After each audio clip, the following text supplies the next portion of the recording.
কখনো ভেবেছেন একজন কৃষক যখন লোকসান গুনিয়েও হাল ছাড়ে না, তখন কিভাবে নতুন আশার আলো জ্বলে তার মনে? আজ সেই গল্পই বলবো। একজন কৃষকের যে বড়বড়ি আর ঢেঁড়সের লোকসান কেউ হেরে যায়নি, বরং নতুন করে শুরু করেছে টমেটো চাষের এক নতুন অধ্যায়।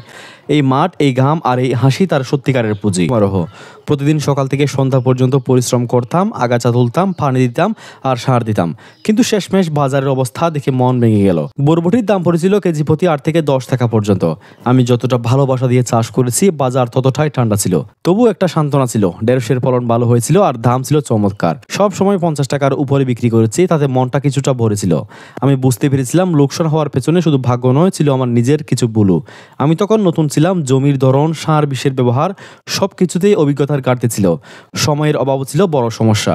অনেকে বলে কৃষি শুধু মাটির কাজ না, এটা একটা হিসাব, একটা বিজ্ঞান। আজ আমি সেটা বুঝতে শিখেছি ধাপে ধাপে। প্রতিটা বলই আমাকে নতুন করে শিখিয়েছে, আর সেই শিক্ষায় আজ আমার নতুন করে শুরু করার সাহস দিয়েছে। এবার আমি সিদ্ধান্ত নিয়েছি মন দেব টমেটোর চাষে। জমিটা পরিষ্কার করেছি, আগাছা তুলে ফেলেছি, যেন নতুন বীজের জন্য মাটি তৈরি করা হয়। এবার আমি বেছে নিয়েছি ইস্পাহানি কোম্পানির উন্নত জাতের টমেটো বীজ। অনেক কৃষক এই জাত ব্যবহার করে ভালো ফলন পেয়েছে। আমি বিশ্বাস করি পরিশ্রম আর সঠিক যত্ন থাকলে আমিও পারবো ইনশাআল্লাহ। এখন প্রায় প্রতিটা জমিতে ফসল, তাই ট্রাক্টর ঢুকতে পারবে না। এবার গরু দিয়ে হাল চাষ করবো। এবার যেদিন গরু মাঠে নামবে সেদিন আপনাদেরকে দেখাবো ইনশাআল্লাহ। কেউ কেউ বলে কৃষক মানে শুধু মাটির মানুষ, কিন্তু আমার কাছে কৃষি মানে আশা, অধ্যবসায় আর বিশ্বাস।